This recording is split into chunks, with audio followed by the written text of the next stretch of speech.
Se repicó en la ciudad de Buenos Aires. The Lancet aprobó el suero equino. Un diputado de la UCR confundió vacunas con vacunos. Y en la tele todo el mundo con barbijo. Otro día más en este hermoso y vacuno país. Los casos de COVID no aflojan en la Argentina. Hoy fueron 19.437 los contagios nuevos y 179 los muertos. Y si bien el número de contagios es apenas menor que el pico de la semana pasada, el número que llama la atención es el de la ciudad de Buenos Aires, en donde en las últimas 24 horas se registraron 3.358 nuevos casos, el pico más alto desde que empezó la pandemia. En capitales donde querían dejar todo como estaba, ¿no? Para que no sean todas pálidas, hay que remarcar que la revista científica The Lancet publicó el estudio sobre el tratamiento con suero equino. Hola, soy la revista The Lancet. Quizás me recuerden de películas como Lavándole la cara a la vacuna rusa o Cómo desestimar una denuncia por envenenamiento. Esto significa que el tratamiento desarrollado por científicos de CONICET para bloquear agentes infecciosos tiene aval científico. Para cerrar, desbarataron una fiesta en Ciudadela con 200 personas. El diputado de la UCR, Álvaro Lamadrid, denunció que se estaban robando vacunas, pero al final eran vacunos y borró el tuit. Y un taxista denuncia que en vez de un lingote de oro le dieron un secador de pelo. Y pará, lo más gracioso, es pelado. Arranca Fuego Amigo, un programa que, a mucha honra y en memoria del colega Mauro Viale, se hace con barbijo puesto.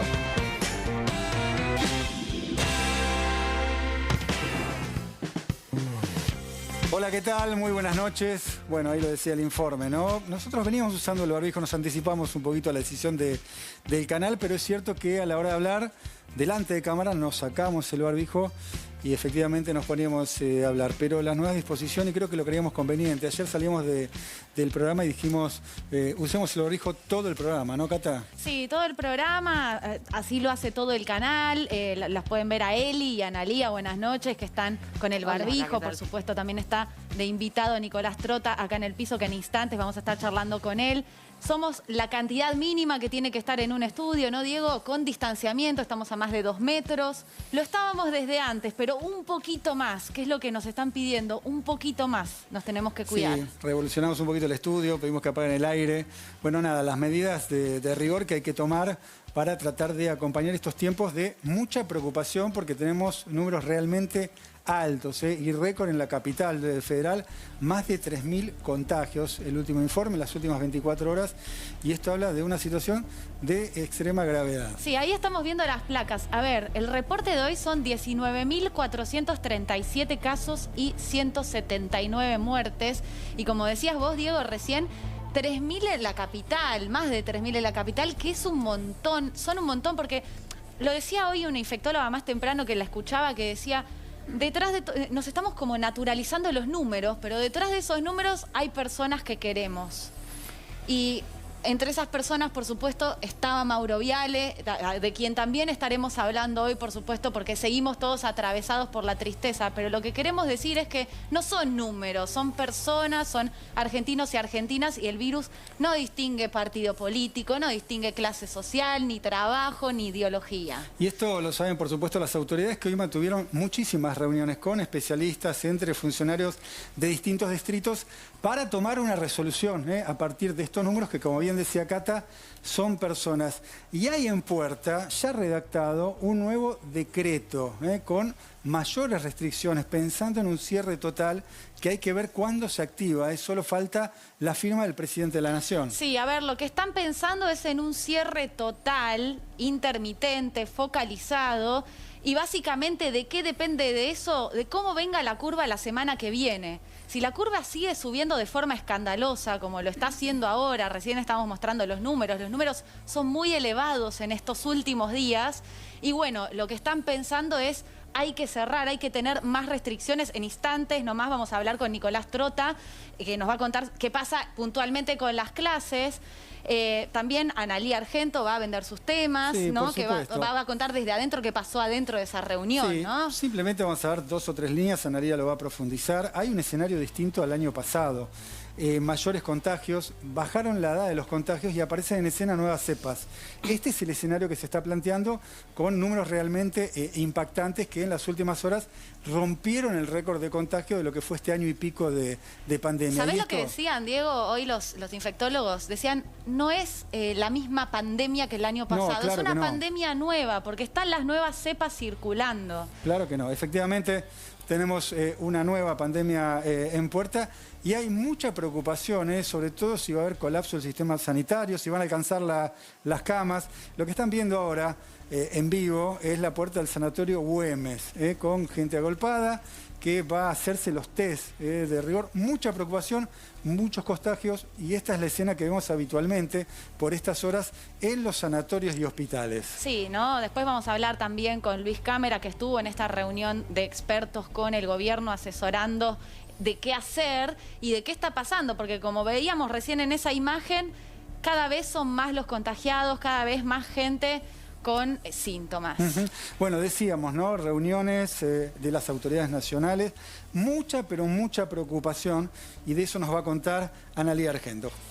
¿Qué tal? Muy buenas noches. Bueno, mucha preocupación del gobierno nacional y también de los expertos, ¿no? Que hoy le plantearon al gobierno consejos, porque no son los que toman las decisiones, pero por ejemplo, les hablaron de bajar la circulación, sobre todo en el AMBA y en los grandes centros urbanos. Circula mucho la idea, Ana, corregime, de los expertos que asesoran al gobierno de quédate en casa si podés. Se viene eso, volvemos al quédate en casa, contemplando que hay gente que no tiene otra que salir a laburar porque si no, no lleva el mango a la casa, pero con si vos podés trabajar desde tu casa, si vos podés hacer lo que sea desde tu casa, no salgas. Algo que se reiteró es bajar la circulación, que no haya tanta gente circulando, que es un fenómeno que ocurre sobre todo en la región metropolitana y en las grandes ciudades.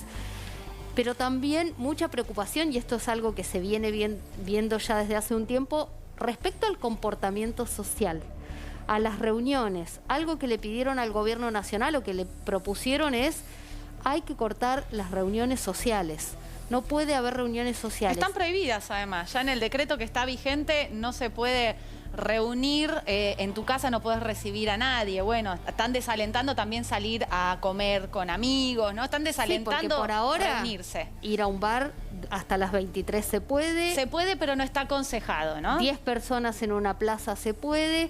Y algo me parece que, y seguramente ahora lo vamos a hablar con el ministro Trota, algo en lo que todos coincidieron es: para cuidar la presencialidad en las aulas, para cuidar la escolaridad presencial de los chicos, que se corten otras actividades. Lo recreativo, dejarlo de lado, algunas actividades deportivas, algunas actividades de entretenimiento, y priorizar la educación, que fue una demanda durante mucho tiempo de la sociedad argentina y que es algo que tanto los infectólogos como el gobierno nacional, de hecho había incluso psicólogos infantiles hoy entre los expertos que asesoran al gobierno, me parece que es uno de los temas que van a tratar de defender. ¿Hubo mucho ruido en esa reunión, Ana?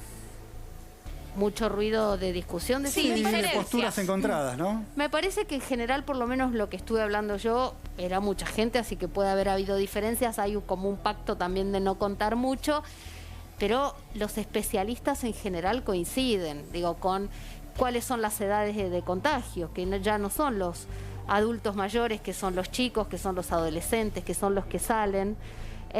Sí es cierto que hay diferencias entre la ciudad de Buenos Aires y la provincia de Buenos Aires. De eso, ¿no? Sí, vamos a estar hablando y profundizando en instantes, además con Luis Cámara, que estuvo en la reunión con el gobierno. Eli, vendé simplemente tu tema y ahora lo desarrollamos. Sí, digamos, el gobierno empezó a analizar posibles medidas económicas de asistencia y postergación de aumentos ante un inminente o posible cierre más fuerte del que estamos atravesando en estos días, ¿no? Un cierre total, aunque sea por 15 días, pero podrían postergarse algunos anuncios de aumentos que ya se estaban manejando. Ahora, en un ratito nos lo vas a contar. El Estado está pensando en cómo acompañar a todas aquellas personas que lo necesitan en un cierre total. Lo adelantó Eli acá y lo va a seguir profundizando. Pero estamos con comunicación con Luis Cámara, un médico que ya ha estado acá en Fuego Amigo y que gentilmente se quedó hasta tarde para hablar con nosotros. Luis, buenas noches. Diego Schurman y Cata Delia te saludan.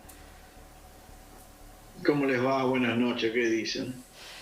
Bueno, buenas noches. Obviamente estamos preocupados como todas y todos. Contanos un poco qué dicen el nuevo DNU, las nuevas restricciones que ya están pensando si la curva sigue subiendo de esta manera. Bueno, eso tendría que decirlo oportunamente Carla Bisotti, nosotros mucho no podemos decir, pero hay un ánimo general de preocupación, eso es innegable, digamos. ¿Quién no está preocupado frente a estos números? El punto es hasta qué punto podemos concientizar a la población para que se restrinja todo su manejo y pueda hacer, digamos, ¿cómo te podría explicar? El mayor cuidado, como si fuese una especie de autocuarentena al máximo para no tener que caer en restricciones mayores. Porque la situación de mucha velocidad en los casos, y más en un informe que acaba de salir muy recientemente, por la gente que hace genómica viral, estamos cerca de un 10% de los virus muy contagiadores, particularmente el inglés y también el de Manaus, que son los que, digamos, en esta carrera están picando en punta, porque hay otras dos variantes más, que se hicieron marcados de un 2%, que eran hace 4 semanas atrás, están en un 10%, o sea, se multiplicaron por 5, para que uno tome la diferencia, ¿no? Entonces cabe la posibilidad que dentro de un mes estos virus se estén expresando en forma importante, que es también el momento que vamos a tener el pico de esta ola, que sería entre la última semana de abril y las primeras 2 semanas de mayo. Eso sería el pico de contagio. ¿Está bien? No es el pico de internación, que recuerden que eso va como 15 días atrasado. Entonces vamos a tener, digamos, probablemente situaciones muy difíciles de internación a lo largo de mayo y probablemente en la última semana de mayo. En la semana de mayo, digamos, o sea, los tiempos más difíciles. Ahora, doctor, y ahí estamos preocupados con la situación de terapia intensiva, ¿no? Pinta este cuadro de situación que es realmente preocupante, ¿no? Vamos a charlar un ratito con el ministro de Educación, con Nicolás Trota. Si usted le pudiera decir algo desde su lugar de especialista al ministro respecto a, bueno, qué hacer con las clases, ¿qué le diría? Hasta ahora, digamos, todo el ánimo que se conserva en las clases, probablemente que haya un poco más restricción. Lo que nosotros no pudimos hacer o no pudimos concientizar o no se pudo hacer, no es lo que suceda con las clases, sino con toda la movilización que significa llevar un chico, digamos. Lo que significa en el ómnibus que va, en cómo viaja y sobre todo la sociabilización que generan los propios chicos a la salida, lo cual es totalmente natural porque somos seres gregarios, digamos, y también la sociabilización de los padres. No es el contagio del aula. Ahora, cuando uno ve la escolaridad, tiene que ver todo, ¿me comprende? Desde el primer minuto que sale de su casa hasta el último minuto que llega. Y ahí, digamos, se ha hecho, me parece, un buen control en lo que es las aulas, pero me parece que no se controló en lo que es la previa y la salida posterior, que ahí hay que hacer un trabajo porque se quiere conservar la escolaridad. Igualmente hay una sensación que con la ola también sube y que la escolaridad de alguna manera contribuyó, ¿no?, a que esto suba. Pero el ánimo es tratar de conservar esta situación a toda costa y también lo que le corresponde hacer a la gente, hay te podría decir casi una indicación generalizada que tenemos que usar barbijo en forma permanente. Todas las personas y todo el tiempo. Doctor, quédese, tenemos un informe porque en el medio de todo esto, por supuesto que siempre están los que con mala leche desinforman. Y hay muchas dudas sobre las vacunas, muchas preguntas que queremos dejar bien claras y que usted las aclare, que es el experto. Tenemos un informe y le podemos empezar a preguntar en función de eso. ¿Se queda acá? Bueno, yo no soy un experto en vacunas, pero veré a ver cómo me lleva.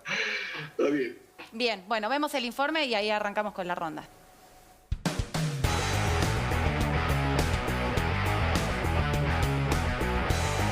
Argentina vive horas dramáticas por el efecto de la segunda ola que está golpeando con fuerza a nuestro país. La única luz al final del túnel es que, a diferencia del año pasado, tenemos vacunas contra el maldito coronavirus. Y a pesar de ser nuestra única esperanza, desde ayer se están poniendo en duda. 2021, chiques, maduren. Por ahora, en nuestro país aterrizaron 3 vacunas distintas. Desde Rusia, la Sputnik V, desde India, la Covishield, que es la misma que la Oxford AstraZeneca, y desde China, la vacuna Sinopharm. Esa leí que no sirve para nada. No, a mí con la vacuna china no, que es agua eso. Pará, tranquilo, que no es tan así la cosa. La noticia que prendió las alarmas fue esta. ¿Y entonces qué hacemos con las 3 millones de dosis que compramos de Sinopharm? Bueno, acá hay que hacer una aclaración. China tiene 2 vacunas realizadas por laboratorios estatales, la Sinovac y la Sinopharm. Las dos son del tipo virus inactivado. La Sinopharm, según los estudios realizados en Brasil tiene una eficacia del 79,34% en prevenir la infección y 72,51% en evitar casos que necesitan intervención médica. La Sinovac, que es la vacuna que aplicó masivamente Chile, tiene 50% de eficacia en evitar el contagio y 80% en lograr que los casos no se compliquen clínicamente. Che, pará, avísenle a Patricia Bullrich que tiene un lío bárbaro con este tema. Primero elogió el plan de vacunación de Chile y hoy se indignó por la compra de vacunas chinas. En fin, sigamos con las cosas importantes. La Sputnik V, primero denostada y después reconocida, tiene dos componentes distintos ya que utiliza dos tipos de adenovirus del resfriado humano. Su eficacia, 73% a los 18 días de la primera dosis y 91,4% con las dos dosis. Por último, tenemos la Oxford AstraZeneca. Son dos dosis iguales y según las revisiones es más eficiente cuando el intervalo entre dosis es más largo. Al recibirla a los 14 días de la primera, la eficacia fue del 63% contra la infección sintomática por el SARS-CoV-2, pero al recibirla a las 12 semanas o más, asciende al 82%. En resumen, todas las vacunas que llegaron a nuestro país son eficaces y seguras para combatir el coronavirus. Y en un contexto en donde las vacunas son un bien escaso en el mundo, ponerse a ser sommeliers de la única solución posible a terminar con esta pandemia es pura irresponsabilidad. Y recuerden que vacunos y vacunas no son lo mismo, y la mejor vacuna es la que llega.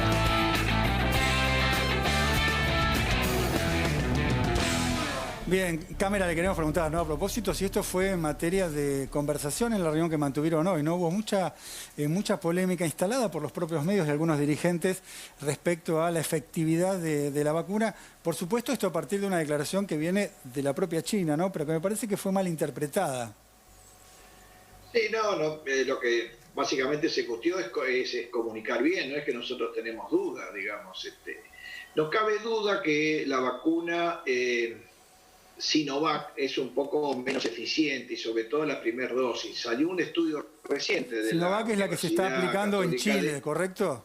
La que se sigue en Chile y también mucho en Brasil. Pero ahora que te voy a decir una cosa ahora que hace que uno se ponga un poco más complejo de poder entender. La primera dosis aparentemente es muy poco efectiva y eso pudiese o podría explicar algunas de las cosas que sucedieron en Chile, más allá que Chile empezó a vacunar cuando ya tenía la ola muy instalada, que con lo mejor no estaba tanto en Santiago porque la ola empezó desde los distritos lejanos de Santiago que fue hacia el centro, a diferencia de lo que ocurre acá, que siempre empieza acá en el AMBA y de ahí va a las provincias. Desde diciembre que ya se estaba desarrollando mucho la ola, yo creo que ese fenómeno en Chile, más que la primera dosis, no es muy efectiva. Dice la Universidad Chilena que estaba en un 3%, o sea, prácticamente nada, pero se alcanza el 50% con la segunda dosis. Y eso es lo que aparentemente se anuncia acá y se extrapola a la Sinopharm, cosa que no es así. La Sinopharm es efectiva en la primera dosis, no queda bien del todo claro cuánto, pero sí. Y también con la segunda dosis sí se alcanza ese porcentaje que ustedes estuvieron diciendo del 70 y largo por ciento y un poquito más para las enfermedades graves, prácticamente llegando al 80%. Ahora, doctor, Eso le hago fue una el problema. pregunta. Ahora, espera un segundito que sigo con la vacuna porque hablamos de Brasil. La vacuna, la Sinovac o Coronavac, sin embargo, hay un estudio muy reciente que acaba de salir así, que es muy efectiva para el virus que tiene esa variante de Manaus, lo cual, digamos, como que te cambia un poco el paquete, ¿no? Eso resulta llamativo, que se teme que las otras vacunas sean menos eficientes. Una cosa media extraña con la cual a lo mejor esta vacuna, la Sinovac, no la que tenemos nosotros, puede tener un nicho en poder combatir a la variante de Manaus. Bien, no, la pregunta mía era si entonces da lo mismo hacer esta estrategia que tienen las autoridades sanitarias argentinas y en otros países también, de diferir la segunda dosis con todas las vacunas, o esa estrategia tiene que ser para determinadas vacunas. Las que están bien establecidas y son buenas son la Sputnik y la de AstraZeneca, y la de Sinovac, digamos, hay datos inferenciales que puede ser útil. No está totalmente certificado, pero bueno, es lo que se va a ver y se va a hacer las experiencias acá, a ver cómo ocurre. Eso es importante. También siempre se trabaja a nivel local. Cada vez que vienen vacunas, ustedes han visto que todos los países ya están entendiendo qué pasa en su región, la experiencia estrictamente local. Y eso se va a hacer acá y vamos a ver la efectividad. Por supuesto que todos queremos tener la mayor cantidad de vacunas, un poco lo que termina diciendo el informe final, digamos, ¿no? Cuanto más vacunas tenemos, nos vamos a quedar mucho más tranquilos, y es posible que, esto adelantando un poquito un futuro, que las nuevas variantes vayan a tener que hacer que las vacunas tengan un restyling a lo largo del tiempo. Eso no me sorprendería, ya se está trabajando en ese punto, ¿no? A ver, una pregunta que no se puede evitar a propósito del caso de Mauro Viale. Hubo muchas especulaciones respecto a si hay que vacunarse si uno tiene algún síntoma de COVID o si hay que esperar, si hay alguna nueva, digamos, indicación al respecto. O qué pasa, le agrego a la de Diego para que responda todo junto, porque hay mucha gente que dice, me da miedo tener COVID, no ser asintomático, ¿qué hago si tengo mi turno de vacunación? No, primero si tiene el turno de vacunación, si les digo algo, no dejen pasar el turno, por favor, no dejen pasar el turno. No lo dejen porque no es un bien que digo, dejo pasar la semana que viene, voy, no sé si queda claro. Eso es importante. La posibilidad que uno esté simultáneamente enfermo es media remota. No hay evidencia que las dos situaciones en forma paralela ocurra algo, no hay ningún dato negativo. Lo que sí se usa por una recomendación genérica, que no queda claro, pasó conmigo también, que yo tuve coronavirus, después me vino cuando tenía la vacunación, y el doctor Gesme, que es un inmunólogo buenísimo, me dijo, espera 3 semanas y después vacunate. Pero no es una recomendación que esté validada científicamente, ¿eh? Es más por una cuestión de cierto sentido común. Pero yo no dejaría pasar lo del tema de la vacuna.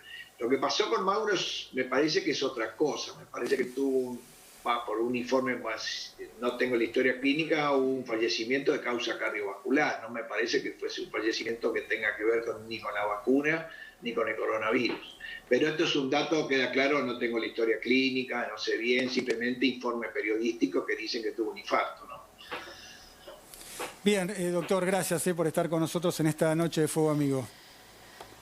Bueno, hasta luego. Pero básicamente un punto que se reformó mucho, usted va a decir que se dijo en la reunión, es el cuidado de la población para mantener esto a rajatabla, básicamente con el uso de barbijo y la menor circulación, ¿no? Sí, vuelve la prédica, doctor. Se movilice lo menos posible. ¿Sí? ¿Vuelve el quédate en casa? Claro, vuelve el quédate en casa, ¿no? ¿Vuelve la prédica de que nos quedemos en casa? Sí, quedamos un poco así. También el tema que ustedes estuvieron movilizando, que la gente apenas se sienta que está enferma, que se autoaísle y después se haga el hisopado, porque con el aislamiento a veces pasa que la persona se siente un poquito enfermo, duda, bueno, me hago el hisopado hoy, tiene cola, vuelvo al otro día, el informe a lo mejor tarda un poco más y hace diagnóstico a las 48 horas del primer síntoma, y en el medio pudo contagiar, ¿me entiendes? Entonces, el que perciba que puede tener una enfermedad viral, primero se aísla y después se hace el hisopado. Si le da negativo, festeja, digamos, ¿no?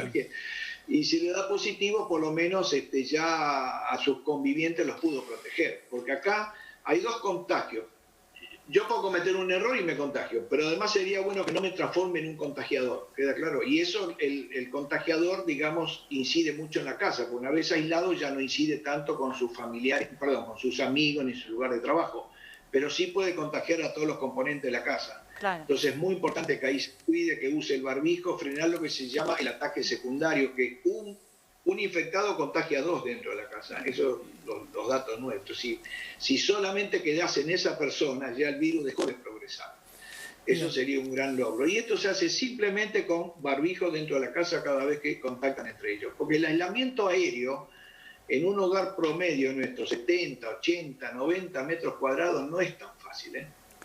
Ahora sí, doctor, lo despedimos. Una cosa es el aislamiento por contacto, ¿eh? Bueno, hasta luego. Gracias. Muchas gracias. Buenas noches. Gracias por estar con nosotros. Bueno, hablamos, Cata, con el doctor. Sí. Y le preguntamos concretamente sobre el tema clases. Le podemos preguntar a Trota si se van a restringir las clases presenciales. Sí, nos vamos a sumar que lo tenemos a la mesa de invitado con distanciamiento y con barbijo los 3. Buenas noches, ministro. Noches. ¿Cómo están? Bueno, seguro que no le hicieron nunca la pregunta, ¿no? Sí, no, se la debe haber respondido varias veces en el día, pero bueno, hay mucha gente que nos está escuchando. Escuchamos que están analizando restricciones más fuertes o un cierre total. ¿Qué va a pasar con las clases? Bueno, primero Argentina es un país muy diverso, ¿no? Y muchas veces centramos la discusión en la región metropolitana, pero son 23 provincias más la ciudad de Buenos Aires. Y hemos construido consensos a lo largo del 2020 que nos permitieron un inicio de una presencialidad que es cuidada, pero que también es restringida. No es que todos los chicos han regresado todos los días a la escuela habitual porque estamos en el marco de una pandemia. Y eso también ha implicado aprendizajes. Nosotros, cada decisión que se adopte vinculado a lo que puede ser restringir cierto aspecto de esta presencialidad, hay que adoptarla en la mínima unidad geográfica posible. No tomar a la Argentina como un todo, tampoco tomar una provincia como un todo. Si vamos a la provincia de Buenos Aires, son 135 distritos. No es lo mismo lo que ocurre en San Fernando de lo que puede estar ocurriendo en Tandil, para mencionar algún ejemplo. Y eso demanda abordajes diferentes. ¿Qué otros consensos hemos construido? Que hay que priorizar la presencialidad de la escuela, que nos demuestra, como ocurre en las fábricas, que donde se aplican protocolos estrictos, el riesgo del contagio es muy bajo. Entonces, a partir de allí es que hemos construido esta evidencia que nos demuestra que no se producen contagios en la escuela, lo que no quiere decir que la escuela no detecte contagios. Y los especialistas nos marcan que hay que poner el foco en aquellos lugares donde, por ejemplo, la sociabilización se hace sin controles. Entonces, si nuestra prioridad es la presencialidad cuidada, tenemos que restringir primero otras de hecho, actividades. En Catamarca hay 4 departamentos que le dieron punto final a las clases presenciales. Bueno, yo he hablado la semana pasada con el gobernador Jalil, hoy hablé con él a la mañana, también me reuní a la distancia con su ministra de Salud y su ministra de Educación. En esos 4 departamentos ingresaron en fase 1, o sea, hubo una restricción absoluta, no solo de la escuela. Y un poco lo que le planteaba al gobernador Jalil y a su equipo con posterioridad es: cumplamos la priorización que hemos acordado con todos los gobiernos. Si tiene que haber alguna restricción que alcance la escuela, es porque previamente alcanzó otras realidades de nuestra cotidianeidad. Digo, no pueden estar los bares abiertos y las escuelas cerradas, para decir un ejemplo. No pueden estar los chicos jugando a la pelota y no yendo a la escuela, porque además la escuela es un espacio donde se cumplen los protocolos. Ahora, eso nos permite bajar el riesgo. Pero llegado el caso, que es lo que está hoy en debate y que se está planteando, ¿no?, en la provincia de Buenos Aires, algunos lo plantean también en la ciudad, en la región del AMBA, es: si tenemos que lograr un esquema de disminución de la circulación, ¿eso puede afectar la escuela? Sí, puede afectar la escuela. Ahora, en la mínima unidad geográfica posible y previo el cierre o restricción en otras actividades. O sea, antes para ustedes hay un consenso de que se tienen que cerrar otras actividades y que si se cierra la presencialidad es porque está en un momento de un contagio muy alto. En una fase 1 que implica el cierre de gran parte de las actividades. Ahora, para nosotros, inclusive, si hay una restricción de otras actividades, que es lo que también tenemos que hacer, una pedagogía del cuidado, ¿no? Porque si para todos nosotros es importante la presencialidad en la escuela, digo, cuando termina la jornada escolar, nuestros hijos no pueden tener un nivel de vinculación de la prepandemia. Bueno, por ahí iba un poco, también está por un lado los reclamos de docentes que no tienen movilidad propia y se sienten más en riesgo, y también más en riesgo porque en muchas escuelas los comportamientos de los padres, de los niños, que no sé, que mandan a un niño cuando el padre se hisopó y todavía no tiene el resultado, o mandan a un chico con síntomas al colegio, o organizan cumpleañitos en peloteros, porque todo eso también está sucediendo. No debería suceder y sucede. ¿Qué tenemos que hacer? Bueno, tratar de modificar esas conductas porque afecta indefectiblemente. Hay ciertas cuestiones que son injustificables. Y estamos en el marco de una pandemia con cierto control epidemiológico. Digo, las escuelas toman la temperatura antes de entrar. Toda la comunidad educativa está atenta a los distintos síntomas. Cuando nosotros tenemos que aislar lo que se llama una burbuja, es porque funcionan los protocolos. Y tenemos de los protocolos más estrictos. Inclusive, hace algunas semanas la ciudad decía que había que flexibilizarlos. Nosotros nos opusimos, porque primero todos sabíamos lo que iba a ocurrir en Argentina. No porque tengamos Ministro, sí. ¿alguien se puede preguntar? El año pasado, con una situación no tan grave, reflejada por lo menos en los números, hoy tenemos números récord, las clases estaban cerradas. Y hoy que tenemos una situación más compleja aparentemente por varias cosas, se contagian los más jóvenes, aparecen nuevas cepas, los números son más altos, hay clases. ¿No es contradictorio? No, creo que nosotros en marzo del 2021 no podemos tomar las decisiones que tomábamos en marzo del 2020, ¿no? Hoy en abril. ¿Por qué? De la incertidumbre absoluta que teníamos el año pasado, ha existido todo un proceso de construcción de la evidencia en Argentina y en el mundo. Y eso nos permite tomar otras decisiones. O sea, miran para atrás 2020 y hubieran tomado otras decisiones con la info de hoy, digamos, con el diario Sí, pero del no lunes. la teníamos. Digo, No, por me supuesto, el encantaría, mundo no pero las tenía, el problema ¿no? es si nosotros pretendemos hoy tomar las mismas decisiones en el 2021, cuando la evidencia es otra. Información. Y esa es la tranquilidad que nosotros queremos dar a las familias. Bien. Digo, cuando nosotros teníamos una duda sobre lo que era la realidad del COVID y la escuela, que era la duda que tenía gran parte del mundo, nosotros adoptábamos políticas restrictivas para priorizar y conjugar el cuidado de la vida y el derecho a la educación. Pero a pesar de esa duda, nosotros el 2 de julio aprobamos los protocolos para el regreso seguro. El 10 de agosto comenzó San Juan, que también los comportamientos en las provincias son distintos, en todos los ámbitos. Primero porque el gran desafío del 2020 era robustecer el sistema sanitario, ¿no? Lo logramos, digo, con mucho esfuerzo de toda la comunidad, principalmente de gobiernos, pero de médicos, médicas, enfermeros y enfermeras. El gran desafío que tenemos este año es vacunarnos y tenemos que también ganar tiempo. Y muchas de las decisiones que tomamos nos permitieron un inicio del ciclo lectivo potente, cuidado, en todo el territorio argentino. Y eso incluyó vacunar. Ahora quiero preguntar casi medio millón de docentes y auxiliares del sistema educativo. Quiero preguntar de las vacunas, pero antes Elizabeth tenía una pregunta. Sí, yo quería preguntarle por qué es tan diferente la visión que tienen las autoridades educativas de la que tienen los gremios docentes que están planteando. CETERA, de hecho, hoy sacó un comunicado pidiendo la suspensión de clases, la misma posición tienen los gremios nacionales y en la ciudad ya están anunciando una medida de fuerza para el 14, Para el para el miércoles, ¿no? miércoles, sin dictado de clases presenciales. Sí, no sé si hay una mirada distinta, ¿no? Sí, pero Nosotros si uno pide suspenderlo Sí. ya y ustedes dicen no hay que mantenerlos, hay una mirada diferente. No, bueno, por eso te iba a explicar cuál es la mirada integral de lo que está planteando, inclusive CETERA. Yo había hablado con varios dirigentes, como lo hago cotidianamente.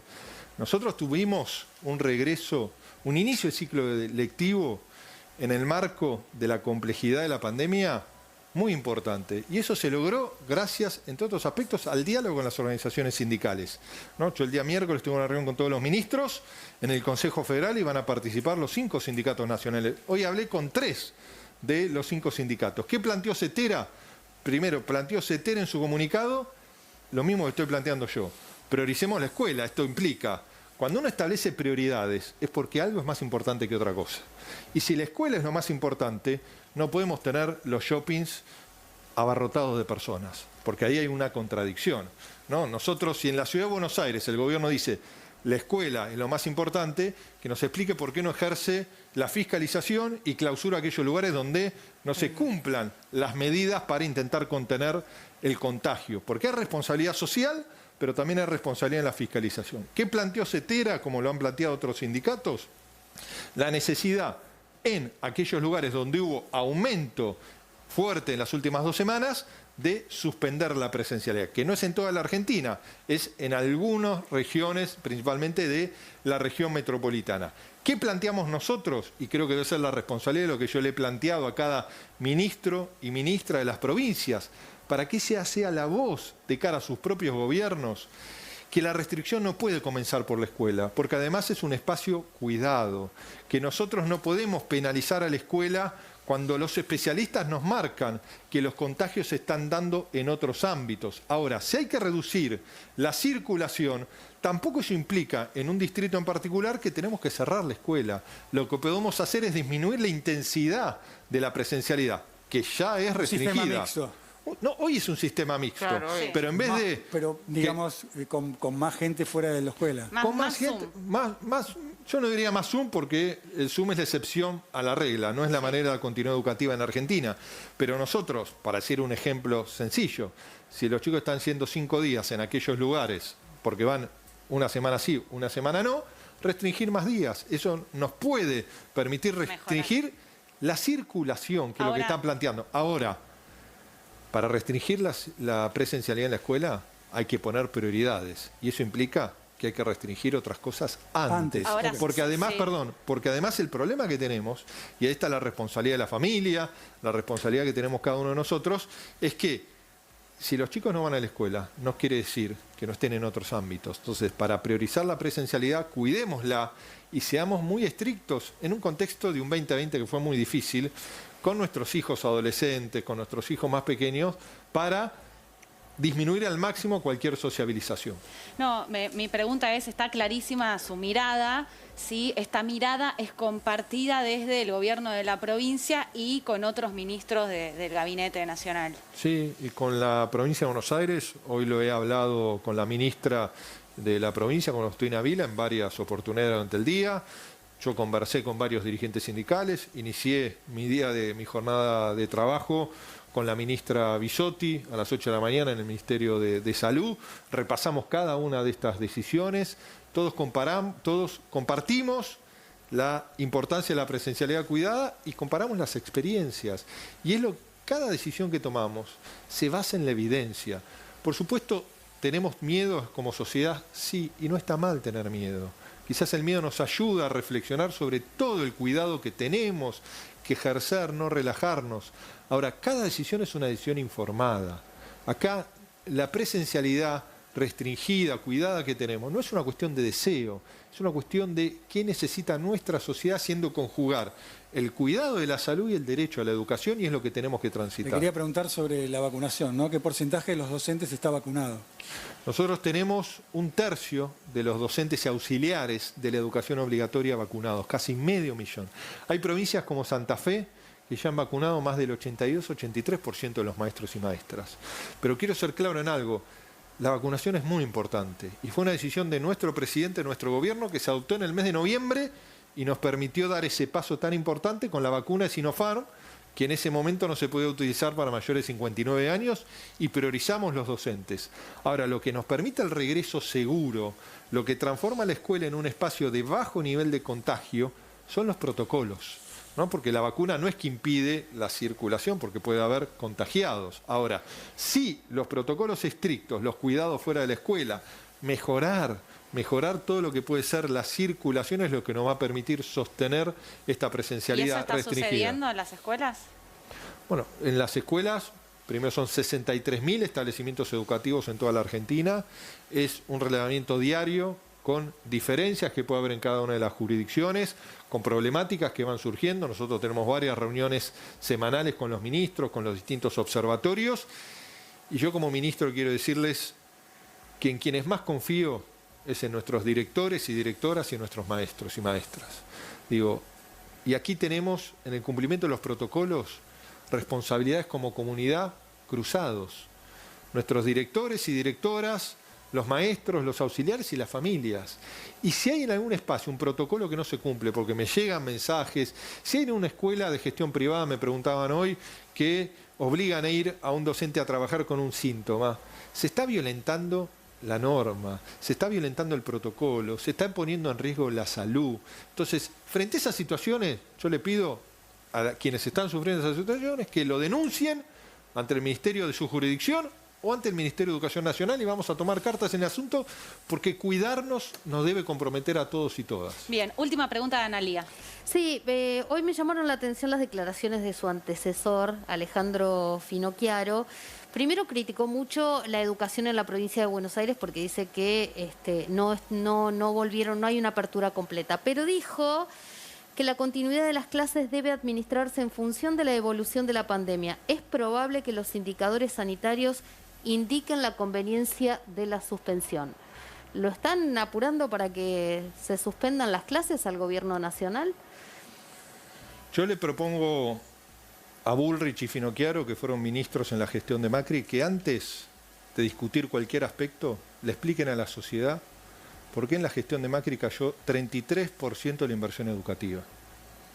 33%, 1/3 de la inversión encabeza el Estado Nacional. Yo le pediría a Bullrich y Finocchiaro que expliquen por qué discontinuaron Conectar Igualdad. ¿No? Porque me parece que todos tenemos derecho a tener opiniones, pero cada uno se tiene que hacer cargo de sus decisiones. No les debería haber dado vergüenza las decisiones educativas que implicaron que nosotros asumamos una gestión con la ruptura de una agenda federal y de los profundos consensos que se habían empezado a tallar, a construir en la Argentina con la Ley de Financiamiento Educativo, con la Ley de Educación Nacional. Entonces me parece que hoy nosotros tenemos diálogo con todas las jurisdicciones educativas, más allá de las diferencias que podamos tener, porque estamos transitando uno de los momentos más desafiantes, en una Argentina profundamente desigual y en una Argentina donde los ministros de educación del Estado Nacional, pero de las 24 jurisdicciones, tenemos que defender no solo la escuela, sino tenemos que defender las políticas educativas de cara hacia nuestros propios gobiernos, cuestión que no ocurre porque Finocchiaro, si mal no recuerdo, fue ministro de Educación de Vidal, ¿no? Y en la gestión de Vidal cayó 20% la inversión educativa, ¿no? Y el sistema educativo de la provincia responde casi el 40% del sistema educativo argentino. Esas son las discusiones de fondo que tenemos que llevar, porque algo que inclusive lo hablaba con los diputados y diputadas la semana pasada, en estas leyes que anunció el presidente, entre ellas una nueva ley de financiamiento educativo, el gran desafío que tenemos como sociedad es construir consensos en el campo educativo que nos permitan, más allá de los cambios democráticos que puede haber en un Estado nacional o en las provincias, que nunca más le demos la espalda a la escuela y que sostengamos la priorización de nuestra agenda educativa. Ministro, gracias por estar Muchas con nosotros gracias esta noche. Sí, muchas gracias. Nos vamos rápidamente a nuestro móvil, allí en la puerta del Sanatorio Güemes. Mica, estás por ahí, ¿no? Mica. Buenas noches, Diego, Cata. Estamos en la puerta de la guardia del Sanatorio Güemes. Como verán y veían hace instantes también, acá el panorama es bastante complicado, incluso a esta hora de la noche. Hay muchas personas esperando para poder ser hisopadas. Alejate, Mica, Vamos a igual, hablar con por favor. una de las personas que está haciendo la fila. Con Sí. distancia, Mica, por favor. ¿Hace cuánto que estás haciendo la fila? Más o menos media hora, pero bueno, está complicado para avanzar. ¿Tenés algún síntoma? Sí, dolor de cabeza. ¿Dolor de cabeza dice que tenés? Sí, muy bien. ¿Hace cuánto que estás esperando? Mica, tratá de reproducirlo un poco. Hace se media hora que escucha- está esperando. Sí, Tratá de reproducir lo que están contestando porque realmente la toma del micrófono es muy mala, se escucha muy bajo. sí, además para no pasar Bien. el micrófono de una persona a la Perfecto. otra, contanos vos un poco qué pasa ahí, hace cuánto, si Bien. estas colas están desde hace Me muchos decía días la persona- o hoy. Sí, que está hace alrededor de media hora, 40 minutos esperando para ser hisopado. Tiene síntomas de coronavirus acá la persona que está esperando, al igual que otras personas con las que estuve hablando. Una señora que también tenía síntomas, tenía fiebre, estaba esperando para ser hisopada incluso también a esta hora. Hacía también 20 minutos, 30 horas que estaba esperando. Otra señora que también trajo incluso a su hija, que bueno, la dejó esperando en el auto y estaba esperando la fila para poder hisoparla. Incluso también hablé con una persona, una chica que también había tenido coronavirus y estaba por hisoparse acá. Bueno, Mica, muchísimas gracias. Vamos a seguir ahí con las imágenes en vivo en el Sanatorio Güemes de la gente que está haciendo la cola para hisoparse. Tengan en cuenta que esto hace un par de semanas no pasaba, son las 23:41 y miren cómo está el Sanatorio Güemes, ¿eh? Así que a cuidarnos, que detrás de los números de los contagios y de las muertes hay personas, hay historias, hay familias, hay seres queridos. Bueno, estamos contando lo que pasaba en las puertas de un sanatorio.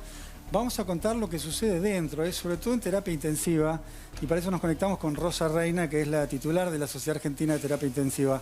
Reina, Cata Delía, Diego Schurman, la estamos saludando. ¿Qué tal? Buenas noches. ¿Qué tal? Buenas noches. Muchas gracias por esta entrevista. Bueno, queríamos saber si, como se ha difundido en las últimas horas, la terapia intensiva está al borde del colapso. Lamentablemente sí. La verdad que los casos en las terapias intensivas están creciendo cada vez más y ya cada vez hay más instituciones que tienen sus terapias intensivas que están llegando al 100% de ocupación. No solamente de COVID, sino que ya se viene trabajando con las terapias intensivas no COVID desde más o menos octubre, noviembre del año pasado, cuando más o menos empezaron a bajar un poco los casos. Y se está trabajando con las terapias intensivas no COVID al 100%, 80%, dependiendo de las instituciones y dependiendo de las patologías que reciben. Y en esta última semana, 10 días, se han incrementado muchísimo los ingresos a las terapias intensivas COVID. O sea que el mismo personal, que lamentablemente es poco, los intensivistas somos pocos, el mismo personal estamos trabajando con 2 terapias intensivas que están prácticamente al 100% de ocupación, personal que viene trabajando sin descanso, prácticamente sin descanso, con muy pocas vacaciones, desde hace más de un año y un mes. Y lamentablemente también los que están ingresando son personas jóvenes, más jóvenes que el año pasado. El año pasado el promedio de edad estaba entre 70 y 80, ahora estamos hablando de 60 y menores de 60, 50 años.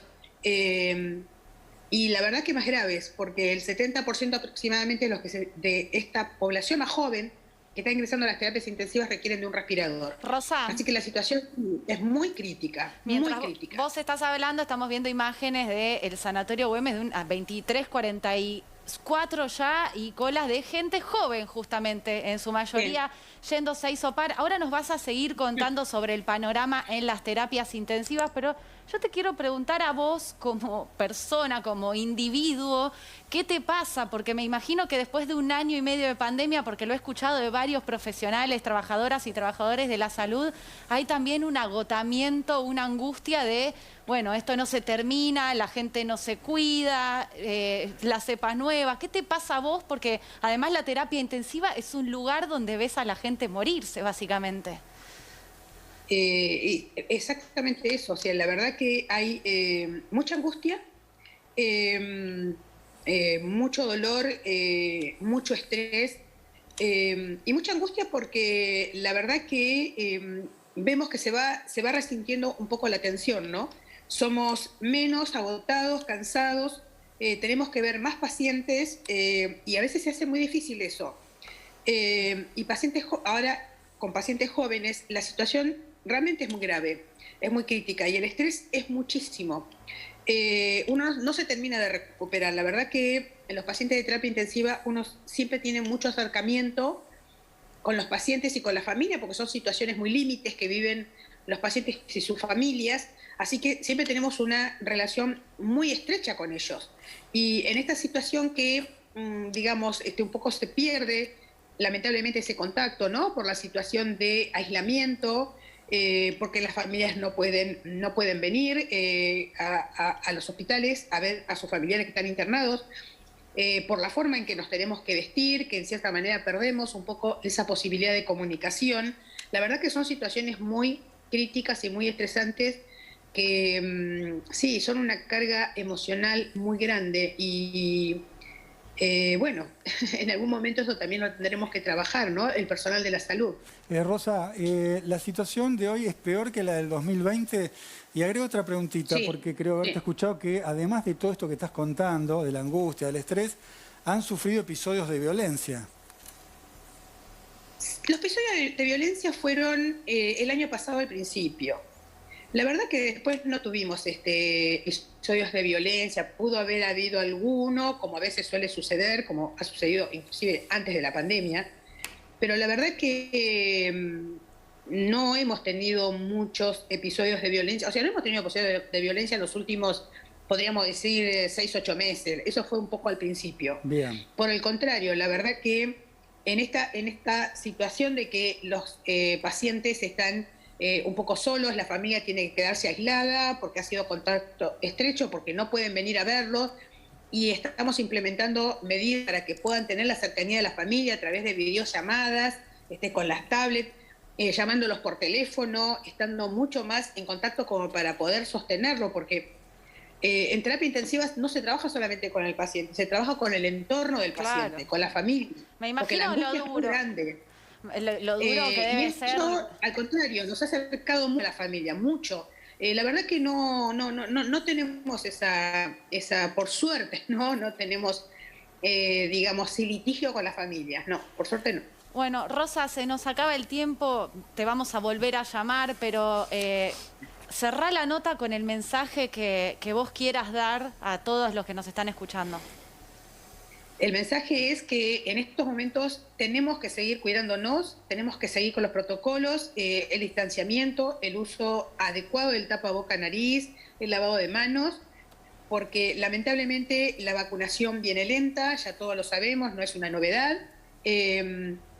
y necesitamos tener una población, un porcentaje de población vacunada para poder tener una inmunidad, y eso nos va a llevar algunos meses. Y la verdad es que tenemos que ir disminuyendo los ingresos de los pacientes a los hospitales de las terapias intensivas y tratar de disminuir la circulación del virus, porque la verdad que el colapso lo tenemos prácticamente a las puertas. Fuerte, fuerte lo que decís, Gracias. el colapso está en las puertas, la verdad es muy preocupante. Gracias, Rosa, vamos a volver a hablar con vos, pero gracias por estar en Fuego Gracias. Amigo. Nos vamos a un pequeño corte y ya regresamos con más Fuego Amigo.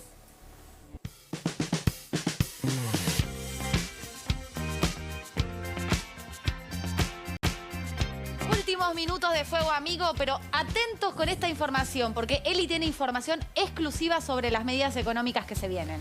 Sí, bueno, el gobierno ya abrió el paraguas y se prevé que viene un escenario hoy con los infectólogos, ya lo tuvieron, digamos, el panorama completo y se prepara, por un lado, para las medidas sociales, para lo cual se va a hacer esta reunión que estaba prevista inicialmente hoy, pero como también se va a sumar Sabina Frederick, la ministra de Seguridad, con las organizaciones piqueteras mañana para descomprimir las protestas callejeras. A la par está viendo qué hacer con el tema de los aumentos que ya se habían anunciado. Básicamente dos, naftas, que iban a subir la próxima semana, y el aumento de tarifas de gas y luz que van a regir a partir de mayo. Inicialmente, el aumento todavía, por lo menos en el caso, está confirmado, pero si se avanza con un cierre total, lo más probable es que se suspenda. No quieren dar malas noticias con la gente en la casa. Bien. Bueno, Quédate en casa, ¿no? Es la consigna. Sí, ¿Qué pasa que es lo que podemos se viene? reforzar un poquito eso, ¿no? La información con la que arrancamos el programa, Diego, que es que ya el gobierno está analizando un cierre total. Es Sí. lo que están recomendando los expertos. Dicen, esta es como una nueva pandemia y es mucho más peligrosa y la curva está creciendo de forma escandalosa. Bueno, la consigna se instaló, Luis Cámara nos decía exactamente que en esa reunión se habló de quédate en casa, un poquito de la manera que se pueda, ¿no? El teletrabajo en aquellos lugares privados o públicos donde se puede ejercer el trabajo de esa manera a distancia, y el resto de la gente con el mayor distanciamiento y la posibilidad, insisto, de quedarse en casa. Sí, así que, bueno, de nuevo nos tenemos que cuidar, hagamos un esfuerzo, pongámonos en el lugar del otro, de los seres que queremos, de los trabajadores y trabajadoras de la salud y de los trabajadores esenciales, que no les queda otra que salir, cuidémonos y quedémonos en casa todo lo que podamos. Mañana los esperamos con otro gran programa Fuego Amigo, Diego. Sí, gracias por acompañarnos. Y buenas noches a todas, a todos. Y a todes. Ahí va.